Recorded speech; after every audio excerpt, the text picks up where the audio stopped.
Hello and welcome. Myself Saurabh Srivastava started going to teach polity chapter 1 according to our syllabus. So name is what is democracy and why is democracy. So let's begin. Today I am going to start from page number 26, old books. The heading is features of democracy. What is the features of democracy? So now we are going to discuss line by line. Okay, you see that some points I have noted on this board. It will discuss after discussing the book. Okay, we have started with a simple definition.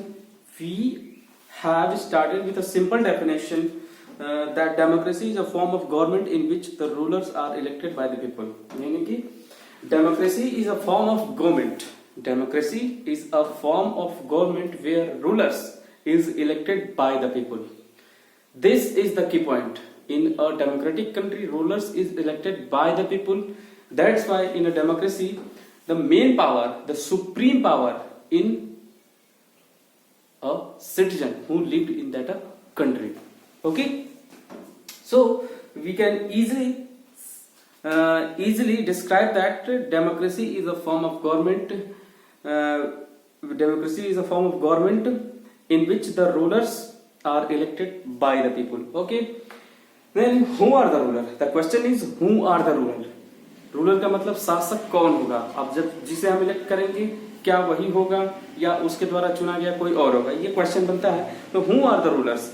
In this definition which officers must be elected for any government to be called a democracy?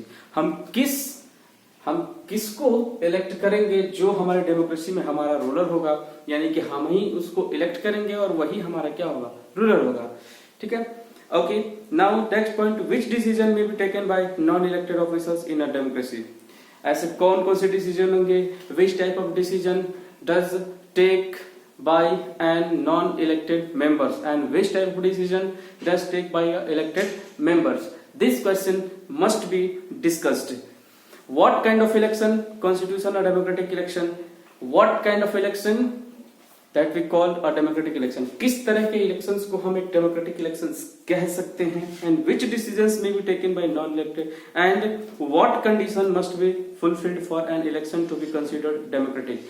And which type of elections can be held in a democratic country? The question is which type of election can be held in a democratic country? किस तरह के election एक democratic country में होने चाहिए, किस तरह के रूलर हम इलेक्ट करेंगे, इलेक्ट करने का तरीका क्या होगा, ये सारे क्वेश्चन के आंसर हम धीरे धीरे जानेंगे. Okay, and who are the people who can elect the ruler or get elected as ruler?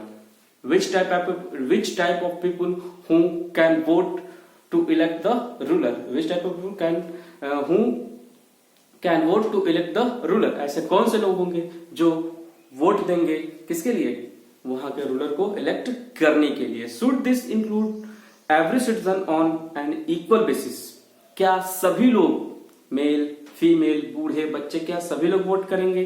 तो ऐसा नहीं है. हमारी कंट्री में हम लोग देखते हैं कि a person who is above 18 और 18 year age can vote in a democratic election. चाहे वो पंचायत का इलेक्शन हो या फिर म्यूनिसिपैलिटी का हो या फिर सेंट्रल लेवल का इलेक्शन हो या फिर स्टेट लेवल का इलेक्शन हो, किसी भी तरह के इलेक्शन में ऐसा कोई भी पर्सन जो 18 या 18 साल से ऊपर का है वो इलेक्शन में पार्टिसिपेट कर सकता है या वोट कर सकता है. ओके, तो note this point. Okay, can a democracy deny some citizens this right? क्या किसी डेमोक्रेसी में सिटीजंस के किसी भी तरह के राइट को डिनाई किया जाता है, मना किया जाता है या अवॉइड किया जाता है? तो हम कह सकते हैं इस क्वेश्चन का आंसर नहीं. किसी भी तरह के राइट्स को डिनाई नहीं किया जाता. कुछ राइट्स हो सकते हैं जो हमारी कॉन्स्टिट्यूशन के हिसाब से हमारे लिए ना हो, लेकिन हम पर्सनली नहीं देखेंगे, हम सबके लिए देखेंगे. Okay, then question is finally what kind of a form of government is a democracy? Finally the question is which type of government can be formed in a democratic country like India? India is a very vast country and a very huge country. Our country's constitution is a very huge and written constitution. दुनिया का सबसे बड़ा और लिखित संविधान हमारे देश का है. ये बात आप समझें. Can elected rulers do whatever they want in a democracy? Can a elected ruler do whatever they want in a democracy? क्या कोई इलेक्ट किया हुआ रूलर वो सारा कुछ कर सकता है जो वो डेमोक्रेसी में चाहता है? तो और must a democratic government functions with some limits, या कोई डेमोक्रेटिक कंट्री को काम करने के लिए कुछ लिमिट्स दिए गए हैं? क्या वो कुछ भी कर सकता है बिना लिमिट के? ऐसा नहीं है, उसके लिए भी कॉन्स्टिट्यूशन के हिसाब से कुछ रूल्स रेगुलेशंस बनाए गए जिसके बेस पे वो काम करेगा, बिना बेस पे वो काम नहीं करेगा। उसके लिए भी कॉन्स्टिट्यूशन ने लिमिट्स तैयार कर रखी है। Is it necessary for a democracy to respect some rights of the citizen? क्या किसी डेमोक्रेसी के लिए जरूरी है कि वो सिटीजन्स के राइट्स को प्रोटेक्ट करे या छीनने से रोके? Let us consider each of these questions with the help of some examples. ऐसे सारे क्वेश्चन का जवाब आज हम ढूंढने की कोशिश करेंगे। Let us take an example of a country, our neighbouring country name is Pakistan. We know very well about this country Pakistan. Pakistan independent on 14 August and India's independent we celebrate on 15 August. We know that, यानी कि India के आजाद होने से एक दिन पहले Pakistan independent हुआ था। तो हम कह सकते हैं कि 14 अगस्त 1947 को पाकिस्तान इंडिपेंडेंट हुआ था और एक दिन बाद यानी कि 15 अगस्त 1947 को हमारा इंडिया इंडिपेंडेंट हुआ था। अब क्वेश्चन ये बनता है कि major decision by elected leader in Pakistan की कहानी ले लेते हैं। तो उसमें 1999 में एक बहुत ही मेजर डिसीजंस वहां के हम कह सकते हैं कि chief staff of army general Musharraf जो उस समय थे, उन्होंने एक बहुत ही बड़ा डिसीजन लिया था। क्या लिया था इस बारे में आज हम डिस्कस करेंगे। In Pakistan general Parvez Musharraf led a military coup in October 1999। General Musharraf led a military coup in October 1999। 1999 में जनरल परवेज मुशर्रफ coup यानी कि अपनी एक टुकड़ी भेजते हैं, सेना की एक टुकड़ी को coup बोला जाता है, भेजते हैं। He overthrew a democratically elected government and declared himself the chief executive of the country। General Pervez Musharraf in October 1999 overthrown a government which is elected by the people of Pakistan। But General Pervez Musharraf in 1999 overthrow a democratic government। Note this point.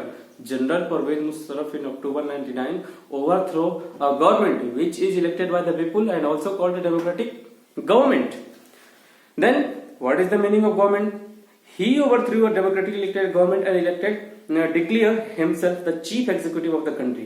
उन्होंने elect की हुई government को हटा दिया, overthrow कर दिया और खुद को chief executive of the country announce किया। खुद को चीफ स्टाफ ऑफ आर्मी था वो, लेकिन उसने खुद को वहां की गवर्नमेंट को हटा के खुद को वहां का हम कह सकते हैं प्रेसिडेंट अपॉइंट किया। ठीक है। Later changed his designation to president and in 2002 held a referendum in the country that granted him a 5-year extension।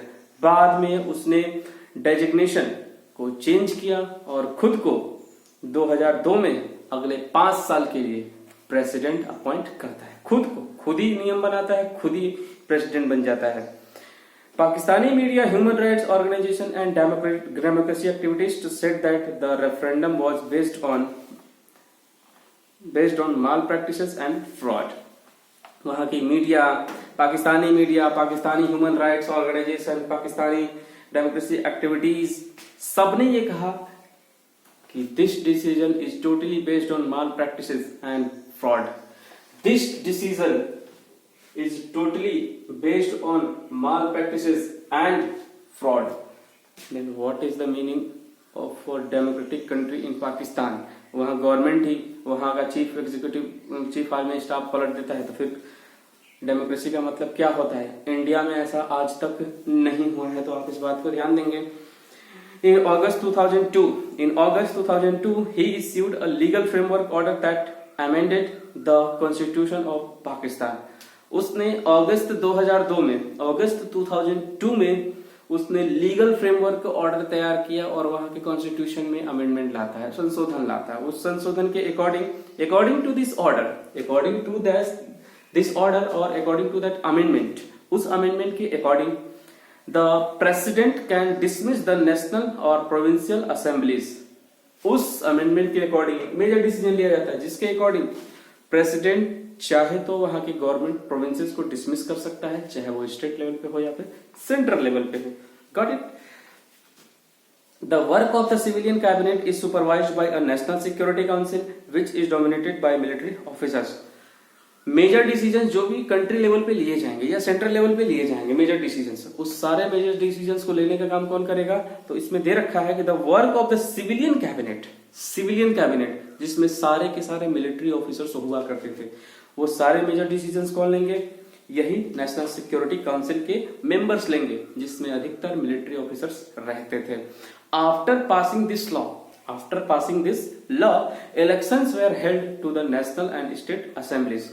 Election can held only at the level of central यानी कि national level and at the level of state यानी कि state level. Got it? जैसे कि हमारे यहाँ chief minister के elections होते हैं और सेंट्रल लेवल के इलेक्शंस होते हैं, वैसे ही दो तरह के इलेक्शन वहां भी कराए जाने लगे।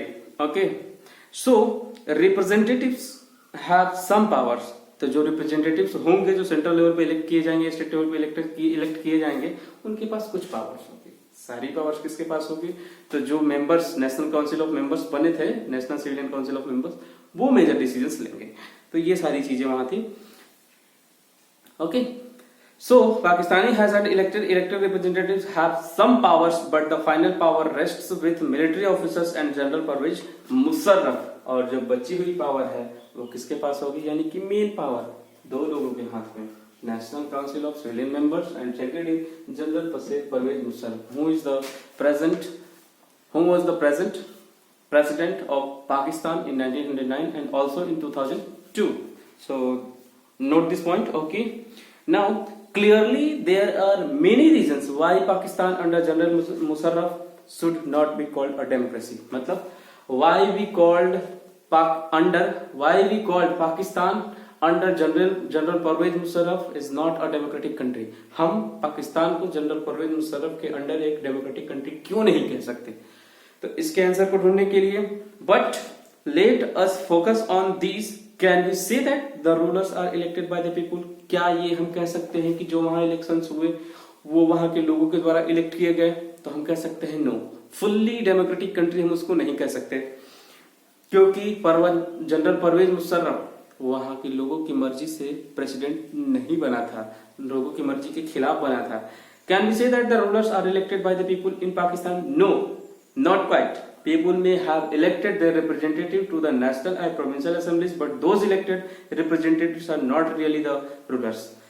लोगों ने जो सेंट्रल लेवल पे जनरल परवेज मुशर्रफ ने जो अगस्त 2002 में अमेंडमेंट लाया था, उसके अकॉर्डिंग स्टेट लेवल पे और नेशनल लेवल पे इलेक्शंस तो होंगे, रूलर्स भी अपॉइंट होंगे, लेकिन उनके पास असली पावर नहीं रहेगी। पावर किसके पास होगी? जनरल परवेज मुशर्रफ और जो उसके national civilian council of members थे उसके पास होगी।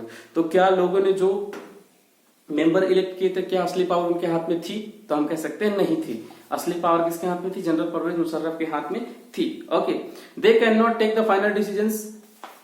The elected member who is elected by the people can not take final decisions. It means the rulers is not take any final decisions behalf of General Pervez Musharraf. Okay, the power to take final decisions rest with army officers. बल्कि असली decision कौन लेगा? Army officers और general Parvez Musharraf and with general Parvez Musharraf and none of them are elected by the people. जबकि उनमें से किसी को भी, चाहे जनरल परवेज मुशर्रफ हो या जो नेशनल काउंसिल ऑफ मेंबर्स थे जनरल परवेज मुशर्रफ ने जो बनाए थे, उसमें एक भी लोग इलेक्ट करके नहीं पहुंचे थे लोगों के द्वारा। This happens in many dictatorship. Dictatorship का मतलब होता है तानाशाह एंड मोनार्चीज। ऐसा बहुत पहले हो चुका था। कब? डिक्टेटरशिप में, और हम कह सकते जैसे कि हिटलर के जमाने में हुआ था, और साथ में मोनार्की जब राजा महाराजा का जमाना था, तो ये सारी चीजें होती थी। लेकिन एक डेमोक्रेटिक कंट्री में ऐसी चीजें नहीं देखी गई थी। तो एक डेमोक्रेटिक कंट्री में ये सारी चीजें हो रही थी, इसका मतलब सब कुछ सही पाकिस्तान में नहीं चल रहा था। Okay, they formally have an elected parliament and government, but the real power is with those who are not elected. They formally यानी कि people are formally an elected parliament and government, but the real power is with those who are not elected. But the real power in Pakistan in 2002 in those people who are not elected by the people. Okay. In the so this gives us the first feature. इससे हमें पहली चीज पता चलती है कि in a democracy, remember these points, remember this paragraph. Okay. In a democracy, the final decisions making power must rest with those elected by the people. यानी कि in a democratic country, people who are representative who are elected by the people can take final decisions. But in Pakistan, this could not be happen. ऐसा नहीं हो सकता था. Now the summary or the key points of today's class is General Pervez Musharraf 1999. In 1999, General Pervez Musharraf announced himself as a president of the country Pakistan, or we can say that General Pervez Musharraf in 1999 was announced as a chief executive of the country. Okay. Overthrow government, उसने एक overthrow the government which government was elected by the people and declare himself chief executive of the country. Change designation to president and in 2002 held referendum for 5-year extension. 2002 में वो एक rule पास करता है. उस rule के according वो अगले 5 साल के लिए खुद को प्रेसिडेंट अपॉइंट करता है. Media, human rights believe that this was not happening in Pakistan based on totally Pervez Musharraf decisions totally based on malpractices and fraud. So in August 2002 legal framework 2002 में जनरल परवेज मुशर्रफ ने एक legal framework constitution के हिसाब से तैयार किया और उसके अकॉर्डिंग क्या हुआ कि Pakistan now president can dismiss national and provincial, यानी कि 2002 लीगल रेफरेंडम के according president of Pakistan can dismiss provincial government और state government. Okay. The work of civilian cabinet is supervised. Civilian cabinet का मतलब होता है कि वो कैबिनेट जो जनरल परवेज मुशर्रफ के द्वारा अपॉइंट की गई थी. सारे मेजर डिसीजंस यही सिविलियन कैबिनेट लेगी. और national security council is dominated by military officers. जिस सिविलियन कैबिनेट में और नेशनल सिक्योरिटी काउंसिल जो थी उसमें सारे के सारे जनरल परवेज मुशर्रफ, या ये कह सकते हैं कि हम सारे के सारे आर्मी के मेंबर्स थे. Elected representatives had some powers.